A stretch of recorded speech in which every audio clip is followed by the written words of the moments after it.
Hey guys, this is OddOneGaming. This is going to be another Raid Shadow Legends video. So we are back, just like in the last few days, on the free-to-play. And honestly, I asked yesterday in the video, all of you guys, what do you think? Do you want me to do daily updates? Do you want me to do weekly, every other day? And I'm quite surprised in a good way that, you know, the majority of you, like 95%, actually said that you guys wanted daily upload. So thank you for that, because like I mentioned yesterday as well, I'm actually enjoying it. So this is pretty fun and I'm going to keep up with it. You know, hopefully you guys are going to continue enjoying it the same way that I'm enjoying it myself. So today I want to try something interesting. Like, I've already done my dailies, most of my grind, you know, I'm out of energy. I'm out of energy. I need more energy to grind, but there's certain things that I still need to do. I still need to finish some challenges, arena, artifacts, and champions, but at the same time I hit level 40. You know what that means? At level 40, the Doom Tower opens. So I wanted to have a first look with you guys while I'm recording. Let's see how the Doom Tower actually looks. So let's see how the Doom Tower actually looks with the team that I have. So basically my core team, from what I'm building over here. Oh yeah, we got Ronda. I forgot to mention. Oh god, I'm all over the place. So we got Ronda today. The Ronda chase disappeared. Now we're going back to Jizzo. We're gonna get the retaliation gear. I guess we're not gonna get ourselves a shaman. So if you're watching this at a later stage and you know it's past the 28th of February, I think that's when the Ronda chase ends. You're not gonna be able to get Ronda, but instead of Ronda, you're gonna get a shaman. So the gear is gonna be the same. You're still gonna get a lifesteal gear, and then after that Jizzo will pop up with retaliation gear. One thing I do want to mention 100%, do not feed Jizzo. Even though he seems, you know, interesting for early on, then he becomes useless.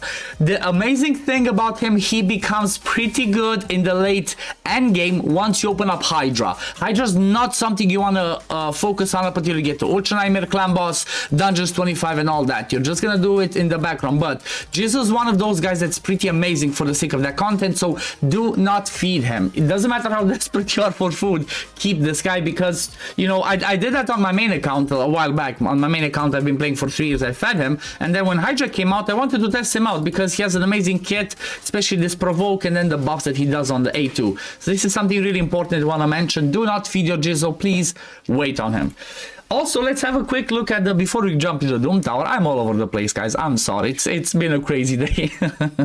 But in the CVC, we actually destroyed the enemy clan. Because, you know what? All of us in the clan, or at least most of us, got the Ronda. So for the sake of the CVC, if you go into the champion objectives, look over here. When you get a new legendary champion, you get 20,000 points, plus the 10,000 points from a legendary champion, that's 30,000 points. So all the clan got 30,000 points, or even let's say maybe 20 of us got it. So let's say 20 of us got it. Actually, it's only 20 of us, so I'm guessing at least the 15 times 30, that was like 450,000 points just from that. So well done, HH Free-to-Play 2023 clan. You are amazing, guys. We did it pretty well. So by getting Ronda, I actually decided that she's going to be one of the ones that 100% is going to be one of my teams. Obviously, I didn't book her. I'm not going to have books for a while for her, and I'm not sure I really want to book her. Like, I don't know. What do you guys think? Leave it in the comments below. Do you think I should book her, or do you think I should just let her and use her like this? My thing is, I 100% want to book Tomb Lord first. Like, I threw some books in him and I was lucky to get a couple of books here and one here. I 100% want to fully book out Tomb Lord first, because this one's going to be on a Fortnite cooldown. It's going to be 100% chance to place decrease attack and decrease defense, which is amazing. Then the poisons are obviously going to be 100% as well. Right now they're 85%. I still need to ascend them, because after he gets ascended, if he crits, he puts 4 poisons. That's going to be insane. But yeah, if I get lucky, I need what, 2 and another 3. I need 5 more legendary books in him and I'm good. I don't really care about the A1, because he's not a champion that does that much damage. He's amazing for utility, for what he brings on his A2, A3, even the A1, the decreased speed, but you definitely do not care about the damage for him, because that's not what he brings. So yeah, that's what I'm thinking. I'm gonna book him, and then after that maybe Ronda, but legendary books are so hard to come by early on that I'm not sure when I'm actually gonna get them to book her. So yeah, I'm definitely not gonna book Ruark. He doesn't seem like somebody I would ever use more than level 50 for sake of factions and stuff, so he's gonna stay like this for a while. But yeah, leave it in the comments below. Do you think I should book Ronda, or after I finish Tomb Lord, or not? But okay, let's have a look. So back to Doom Tower, back to Doom Tower.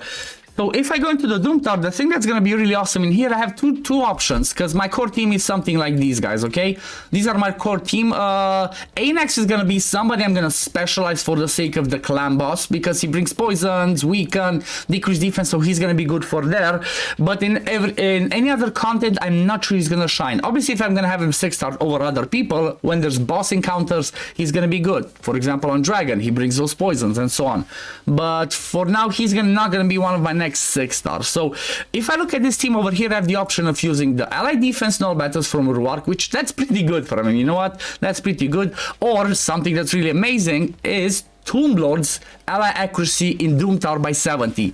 This is just insane. But the only thing is, I wish this was like, I don't know, 15 all battles. That would have been so much better. But even a 17 Doom Tower, that makes, you know, everybody else that you bring alongside him, you don't really care about the accuracy, because in the lower stage of Doom Tower, if you have the 70 from him, you're pretty good to go. So, you know, let's test out. Let's leave it on auto. Let's see. Can I actually do anything in Doom Tower day one? Day one that just opened. Boom, AoE's in there.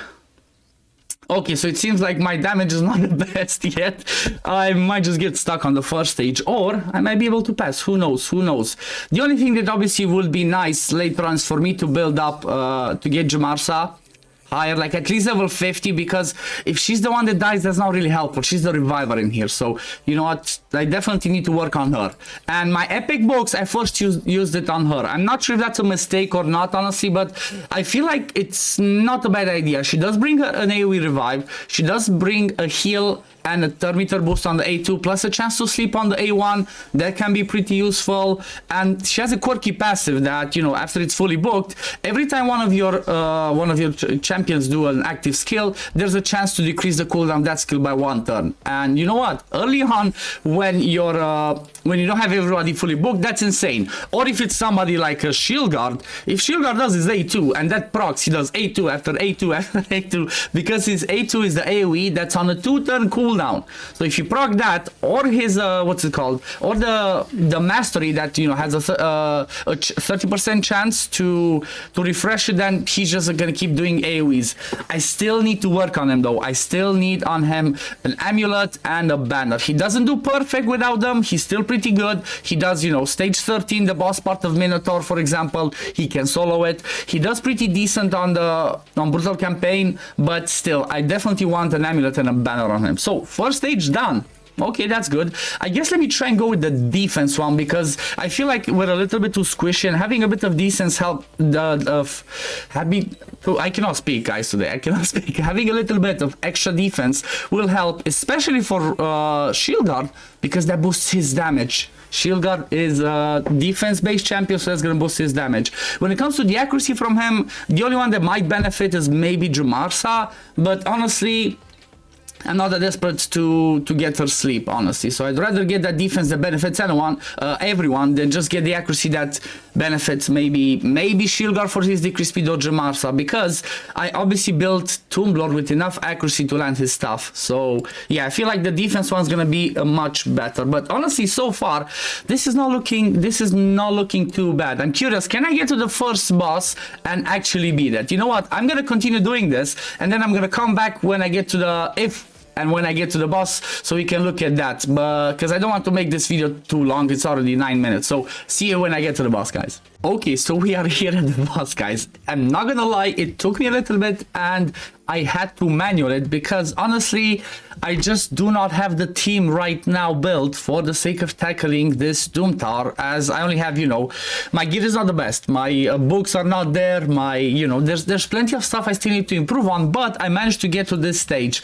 And the one that gave me the biggest headache was actually stage number 2, if I'm not mistaken, 2 or 3, I think, yeah, stage number 2, because there were tons of magic champions, and early on, you know, this what's it called, triangle over here means a lot. So the fact that there were lots of magic champions, my core people, which are kind of like my best build, Shield Guard and Tomb Lord, which are spirit, struggled, and they kept weak hitting, they kept being, you know, hit pretty hard by my magic one. So it took me a couple of tries to pass it, and then everything else, you know, just slowly went right. But I had to manual it.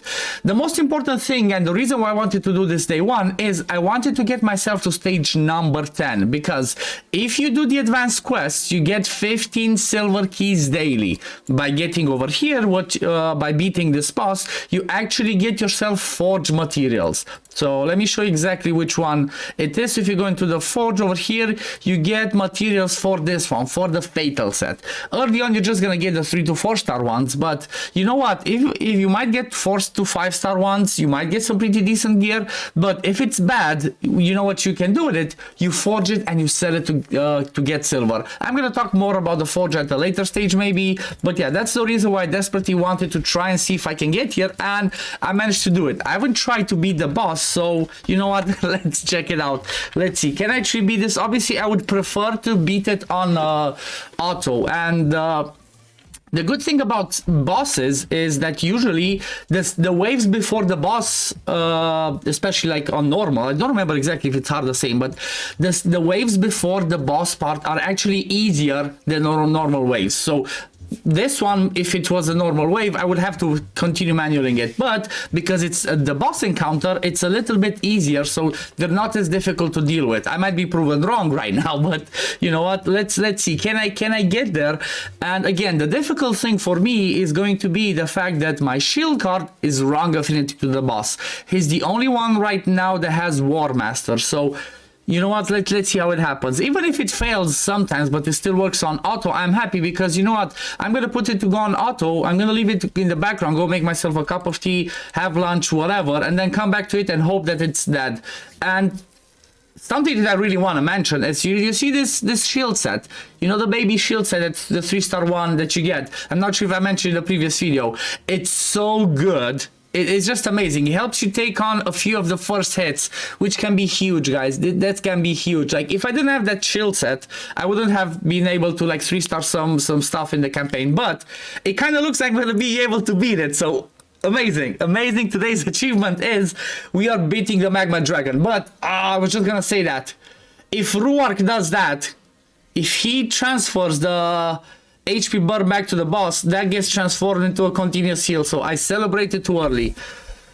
Why Ruark? Why are you playing for the enemy team? Come on. Oh, Green Warder Ruark, why you gotta do me like that? I guess I will have to have a look and see what I'm gonna do, because if he does that every time he does the A1, he keeps transferring that into a continuous heal, and that's bad news.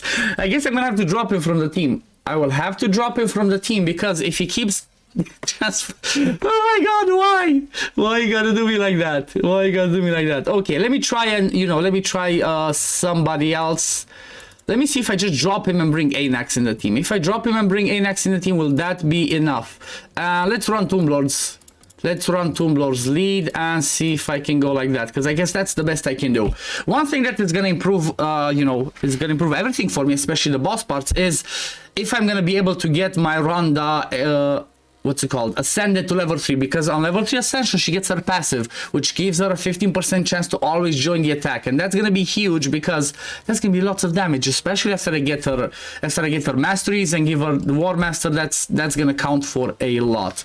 But let's try this again. Can we actually do it? The only problem is Ruark is the one that had the shield set for me, so can we still do it without that shield set, or will I have to change some stuff in here? So it seems like Anax is not even gonna live to see the boss, unless he gets revived, I guess. Oof. I'm curious if I can do it with Tomb Lord and Anax at the boss, but you know what, like I said, even if it takes me several tries, because it's gonna be done in the background, I'm definitely gonna keep trying and keep doing it. And you know what, that's gonna be another progress for me on my account, dealing with the Doom Tower and being able to get, like I said, forge materials every single day. That's gonna be huge. And I think that even if he survives on his own, he's still gonna be able to be the boss, because every time he gets a turn, he cleanses the debuff. That's why Shield Guard is a beast. So even if he's the last one that's alive, even though, like, look, everybody's back, but even if he was the last one that was alive and he had a hex placed on him, which would have made him take lots of extra damage, he would have just cleansed it every time he gets a turn and he would survive. He just War Master and keep healing back. But yeah, this looks to be a success. Even if she dies, it's still gonna be a success. But yeah, this is my achievement of the day, guys. I'm pretty happy. Honestly, I did not expect, and what, not even 7 days in? Actually, yeah, 7 days in, because I got Rhonda. 7 days in, beating the floor number 10 of the Doom Tower. That's definitely a good thing. That's definitely a good thing. I hope I'm not gonna jinx it. Oh, wait a second. I talked too soon. Every time he gets a turn, actually, every time he gets a turn, he cleanses it, but the boss says that whoever cleanses the debuff, it gets placed on him. Oh, come on, really, that low? Anyway, I'm gonna do some regearing, I'm gonna rerun it, and I'm 100% sure I'm gonna be able to farm this one. But yeah, this is gonna be it for the video today, guys. I hope you enjoy my content. If you do, don't forget to like and subscribe, and we're gonna see each other tomorrow, because I'm gonna do a daily video on this one. So take care, everyone. Peace.